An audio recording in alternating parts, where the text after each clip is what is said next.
You cannot defend what you cannot see. Before a nation can deter, maneuver, or recover, it must first understand its environment. In the AI era, awareness is no longer occasional. It must be continuous. Not perfect, but persistent. Satellites orbit silently overhead. Sensors monitor land, air, sea, and digital space. Algorithms filter vast oceans of data. Analysts interpret patterns under pressure. This network, space systems, ISR platforms, and distributed sensing grids forms the nervous system of modern defense. When awareness collapses, even powerful forces become reactive.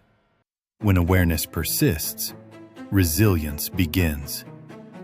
Chapter 5 of Resilient Defense, Pakistan and the Next War explains why space capabilities, ISR, and persistent sensing are not luxuries reserved for major powers, but necessities for states operating in compressed and contested environments. In the next war, survival will not depend on seeing everything. It will depend on seeing enough, soon enough, and long enough. Assalamu alaikum and welcome back to our channel, Pakistan Zindabad, the next world superpower. Today we're doing a deep dive, an explainer on some really critical ideas from Chapter 4 of the book Resilient Defense, Pakistan and the Next War Doctrine by Mr. Zahir Ahmad Mir. We're going to be talking about a concept called persistent sensing, which is really the foundation for all modern national security. You cannot defend what you cannot see. You know, it sounds so simple, right? But this single powerful statement is the starting point for absolutely everything we're going to discuss. It shapes every strategy, every piece of technology. So, what does it actually mean to see in the world we live in today? All right, so to really get our heads around this new doctrine, we have to first understand just how fundamentally the battlefield itself has been transformed. The very meaning of what it is to be aware has completely changed. You see, the old model for intelligence, surveillance, and reconnaissance, what the experts call ISR, was built on assumptions that are frankly dangerously out of date now. The thinking was that threats were kind of predictable, that the data you collected was manageable, and that your connections were secure. Well, that world is gone. Today, we are dealing with a non-stop, continuous flood of data from a whole ecosystem of sensors. It's an overwhelming stream of information, and all of this is happening while our adversaries are actively trying to disrupt our view. Now, in this new, incredibly complex reality, it's so tempting to chase the ultimate goal: perfect, complete awareness across every single domain, to see everything, everywhere, all the time. But while you can understand the desire for that, the book argues it's a really deep, strategic mistake. So why is this such a trap? Well, think about it. The hunt for perfect sensing just eats up enormous resources, money, and manpower. And maybe even worse, it can create this false sense of security. Because in any modern conflict, the idea that you're going to have flawless, uninterrupted, perfect data, it's just an illusion. It's not going to happen. And this is exactly where the doctrine of resilient defense offers a much smarter, more practical alternative. Instead of chasing a myth, it focuses on building a system that can actually function in the real world, with all of its imperfections and chaos. This slide really captures that fundamental shift in thinking. Perfect sensing is like a perfect pane of glass. It demands zero flaws, and the second it gets hit, it shatters into a million pieces. It's a catastrophic failure. Persistent sensing, on the other hand, is a lot more like a spider's web. It's built for reality. It accepts that there are going to be gaps and holes. Its goal isn't to have perfect data, but to have sufficient data to make good decisions, and it's designed from the ground up to recover quickly when it gets damaged. So this brings us to the core definition.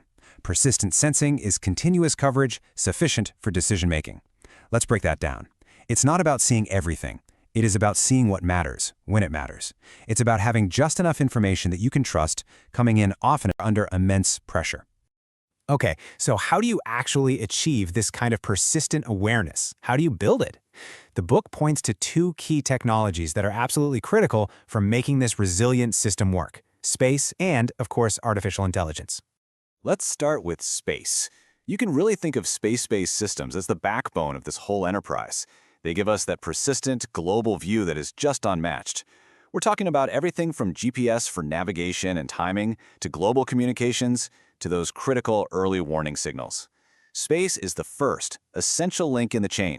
But, and this is a really big but, what happens when that backbone is attacked? Because space is no longer some safe, untouchable sanctuary. It is an increasingly contested domain. It is vulnerable to jamming, cyber attacks, and all sorts of other interference. This means our reliance on space is also a potential weakness. And that's exactly where artificial intelligence comes in. If space is the backbone, you can think of AI as the brain of the system. We're getting more data than any team of humans could ever possibly process. AI is essential for filtering out all that noise, for identifying critical patterns and anomalies, and for flagging the most important events so that commanders can review them. It's the tool that helps human analysts make sense of the chaos. And this slide illustrates the threat perfectly. An adversary isn't just going to fight your military forces. They're going to attack your ability to see them coming. You can bet that their first moves in any conflict will be to target these ISR systems, to try and blind your sensors, corrupt your data, disrupt your communications, and just overload your analysts with junk.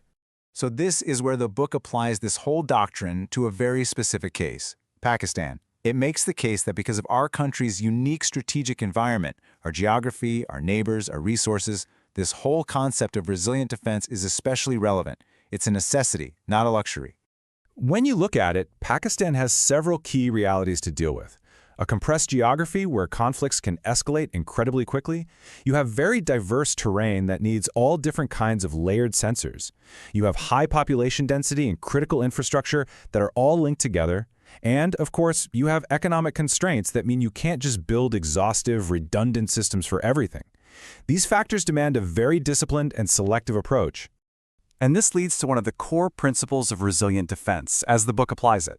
It means you have to have a ruthless focus on prioritizing what is most critical, your key functions, your vital corridors, your most strategic assets.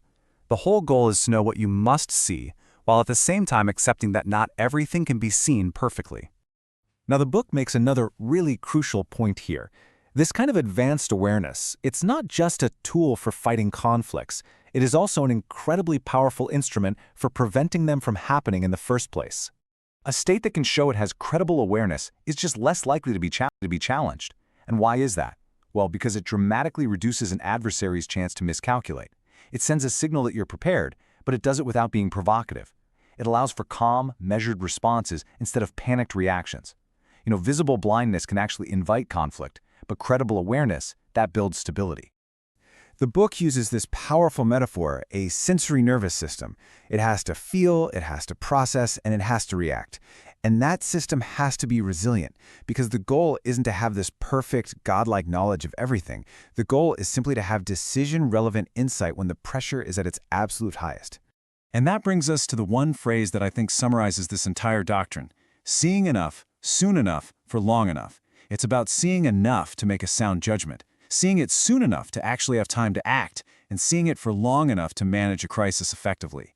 It's all about having the right information at the right time to make the right choice. If you found this explainer valuable, please like, share, and subscribe to my channel for more updates. Thanks for watching.